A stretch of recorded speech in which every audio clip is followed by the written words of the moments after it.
सब तारीफां रब करीम वास्ते। प्रोफैसर मज़हरुल्लाह कुरैशी होरां दे पंजाबी मिनी कहानियां दा परागा ज़हर ज़मीन विचों।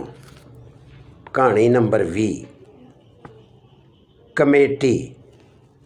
आवाज़ प्रोफैसर मज़हरुल्लाह कुरैशी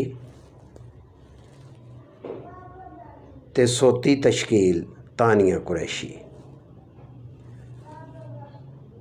आ हुण पंजाबी कहानी कमेटी सुनिए। फैक्ट्री विच बाबा दीन मुहम्मद सब नूं कह रहा सी,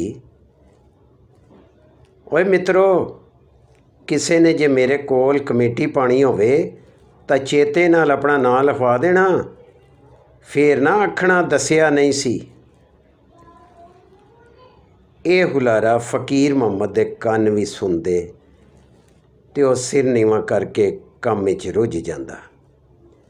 ਇੱਕ ਦਿਨ ਉਸ ਬਾਬੇ ਦੀਨ ਮੁਹੰਮਦ ਨੂੰ ਪੁੱਛ ਹੀ ਲਿਆ, ਬਾਬਾ ਕਮੇਟੀ ਕਿੰਨੇ ਦੀ ਏ? ਉਸ ਦੱਸਿਆ 1000 ਰੁਪਏ ਮਹੀਨੇ ਨਾਲ 50,000 ਰੁਪਏ ਦੀ ਪੁੱਤਰ। ਇਹ ਸੁਣ ਕੇ फ़कीर मुहम्मद ने अपना नाम लिखवा दिता। हर महीने कैशियर उसकी तनख्वाह विचों 1000 रुपये कट के बाबा दीन मुहम्मद नूं दे देंदा। ये कमेटी पर्चियां दी सी।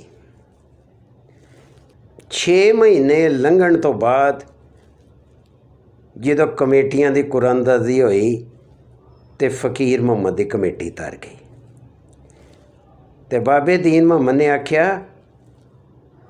यार फ़कीर मुहम्मद, साड़ी फैक्ट्री दे एक वर्कर ने अपनी धी दे हत्थ पीले करने ने, उसनूं पैसिਆਂ ਦੀ बड़ी लोड़ है, जे तू अपनी कमेटी उसनूं दे देवें तो यार बड़ी नेकी होवेगी।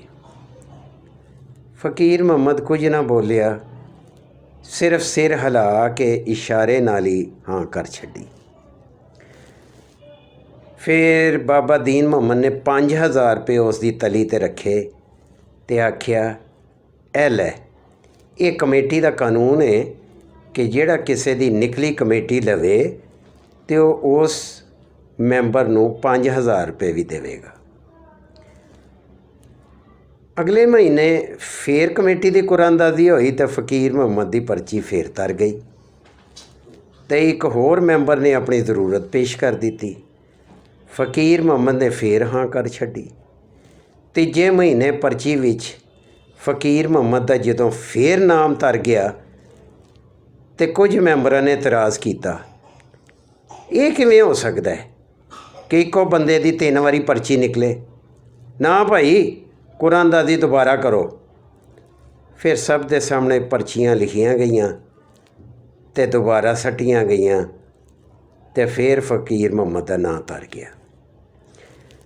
एतराज़ करने वालियां चो उस मैंबर ने आख्या, यार फ़कीर मुहम्मद, मैनू पैसों की बड़ी लोड़ है, तू अपनी कमेटी मैनू दे छड़। ते फ़कीर मुहम्मद ने फिर ना की। इस 50 महीने की कमेटी विच हर वारी फ़कीर मुहम्मद का ही नां तरदा रहा ते वो हर वारी दूजे मैंबरां की ज़रूरत पूरी करता रहा।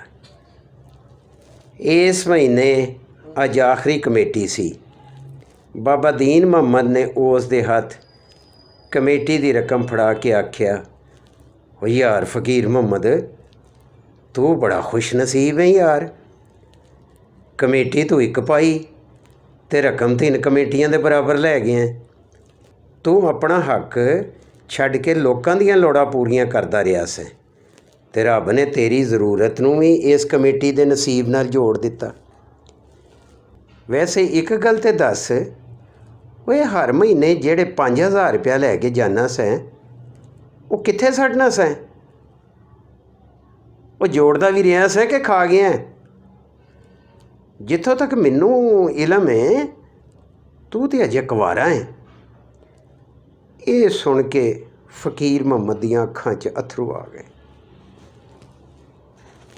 ते ओ बाबा दीन मुहम्मद नूं आखण लगा, बाबा ਤੈਨੂੰ ਪਤਾ ਹੈ ਕਿ ਮੇਰੀ ਵੱਡੀ ਭੈਣ ਬੇਵਾ ਹੈ, ਤਨਖਾਹ ਮਾਂ ਦੇ ਹੱਥ 'ਚ ਦੇਣਾ ਵਾ, ਅਤੇ ਉਹ ਹਰ ਮਹੀਨੇ ਦੇ 5000 ਰੁਪਇਆ ਮੈਂ ਆਪਣੀ ਵੱਡੀ ਭੈਣ ਦੇ ਘਰ ਦੇ ਆਉਂਦਾ ਸਾਂ।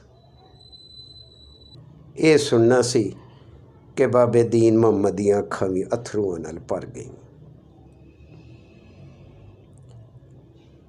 ਨਾਜ਼ਰੀਨ, ਜੇ ਤੁਹਾਨੂੰ ਸਾਡੀ ਇਹ ਛੋਟੀ ਜਿਹੀ ਕਾਵਿਸ਼ ਪਸੰਦ ਆਵੇ ਤਾਂ ਸਾਡੇ ਚੈਨਲ PFG ਨਿਊਜ਼ ਨੂੰ ਸਬਸਕ੍ਰਾਈਬ ਅਤੇ ਲਾਈਕ ਜ਼ਰੂਰ ਕਰ ਦੇਣਾ।